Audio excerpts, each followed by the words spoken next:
The Jesuits have been involved in education since the early days of the society. Why is this so, Father? To my mind, education responds very much to the perspective of St. Ignatius to how can we help humanity. I think Ignatian spirituality, as you know, is based on the transformation of the person. And therefore, the whole spirituality is geared to change and transformation. And that transformation has to be real and has to be total.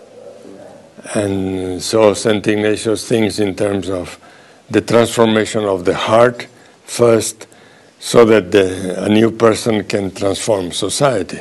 So it goes all the way from the heart to society. He was not thinking about education at the beginning, and so in the formula of that was approved by the Pope, there is nothing about education. But very soon he got involved with education, and he was very eager to develop education because he saw, and Father Laínez helped him to see it. He saw that education is the best platform on which we can contribute to the transformation of the heart of a child that is growing up, so that it becomes a heart open to others and that can contribute to the change of society, which is the need that every wise person in the world has felt. How is a Jesuit education different from other schools? Well, I hope it is different. I hope that we are very different. And the main difference is that our education is not competitive. We are not trying to do what others do, but better, so there would be competition, and it would reduce us to some particular purposes, which now, unfortunately, are very economic and in terms of production, competition, etc., but that our education is geared really to the person. So we want to form people, men and women, as Father Rupe said, for others. Father Kolbenbach said, with others, so people who can contribute to society. The last time you were here, Father, the Jesuits were running the diocesan school. But now we have our own schools, Colegio Santo Ignacio de Loyola in Kasait. What can Jesuit education offer Timorese children? Well, first, a perception of the whole person. Not reduce the person to economic factors or productive factors, but to see the person as a whole. I'm doing some reading on the development of the human brain, and it insists there that a full person that keeps his or her brain alive until old age is a person that is happy with what he or she is doing and can communicate happiness. So therefore, I hope that our education communicates to people the sense of life and the sense of family and relationships, and enjoy what we are doing and enjoy our society and so forth. There was a research done in the United States about ants, which are the symbol of hard work. And they found out with great surprise that 20% of the ants don't work. They keep moving. That's why it looks always like an ant colony keeps moving all the time, but they are not working. And then they took this 20% out of the colony. And after a while, again, 20% did not work, which might mean that for a healthy society, not everything is work. 80% will will have to be work, but we need the 20% of family life, relationships, friendship, entertainment, music, art, other factors. So this totality of the person in a harmonious way, I think, is what we want to communicate through education, so that we don't make one-sided persons, but persons that can enjoy the whole range of life. Education is a very good platform for transformation, that we communicate that to the students. That transformation is an ongoing struggle, transformation for the good. For us, Christ is the model, of course. So to become a person that is compassionate, that is joyful, that is community building, like Jesus did in his own time. And this is the kind of humanism we want to communicate. No? We want humanism that enjoys everything, that is popular, like the present Pope is presenting to us, that we can quote Plato, but we can quote also Grandmother Rose, no? as the Pope does. So this is what would make a society very normal. Therefore, personal growth will be always important. And one of the important things that we stress in our education is personal care, no? The care for each one of the students, and then accompaniment, to be there when the child needs help. In Japan, there is a television program very popular, and it's based on an encounter. They look for a politician or a well-known pop singer, someone who has popularity in the country, and they try to find out who is the person that most influenced them. And then they look for that person,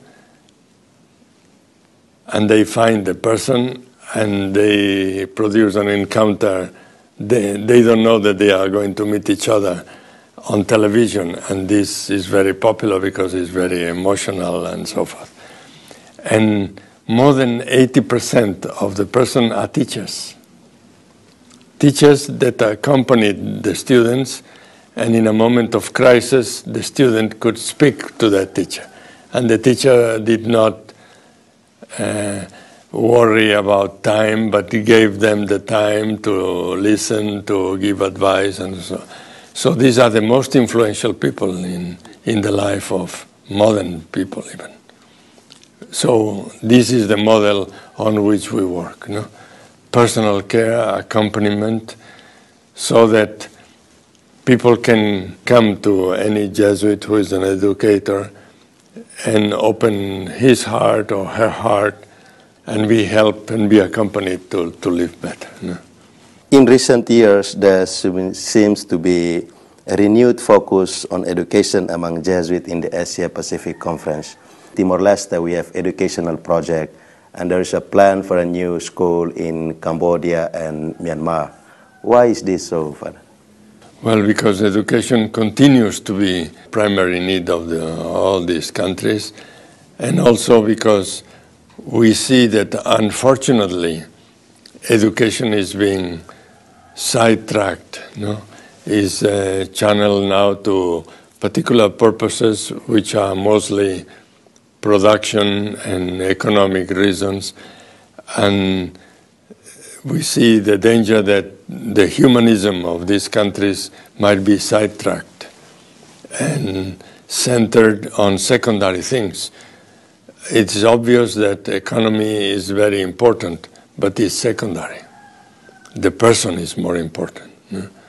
And therefore, we think that in education we can not only contribute to the education of a few students, but to influence also the mentality of the country and the mentality of the Ministry of Education, so that the priority of the person continues to be the center of the concern. So that's why in all these countries, spontaneously the need of education comes to the mind of any Jesuit, because we want to help the country, not only because we want to build a prestigious school. Here in Asia Pacific, we are so fortunate to have the support of the friends of the Jesuits, support of the benefactors and collaborators. They have been sending expertise, funding, and helping in formation. Do you like to comment on this solidarity? Well, I think it's a very good sign of the times.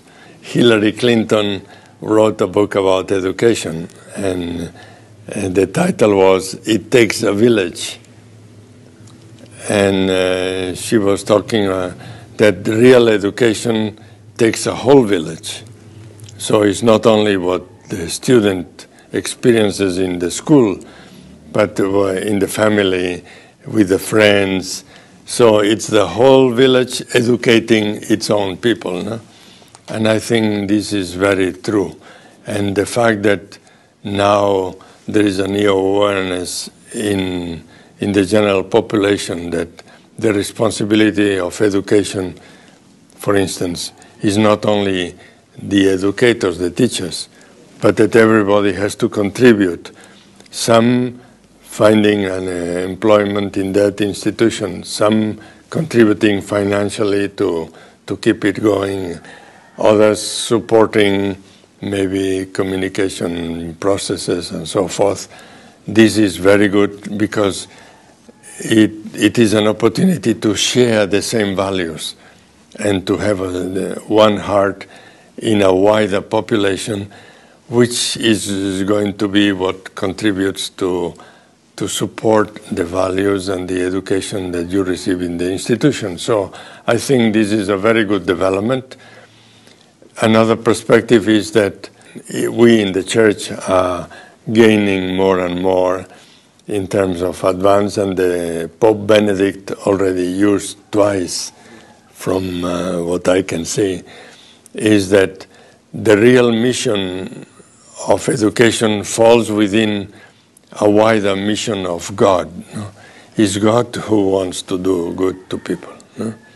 And therefore, whoever has the heart, this is at the root of cooperation in most of our works. That's why we work best when we work in cooperation with the laity, and we share responsibilities, we share technology, and we learn also from them what they can do to others and how to do it. And therefore, what is happening now of having so many people who support our work is very, very hopeful. It means that the mission of God is taking hold of the hearts of people.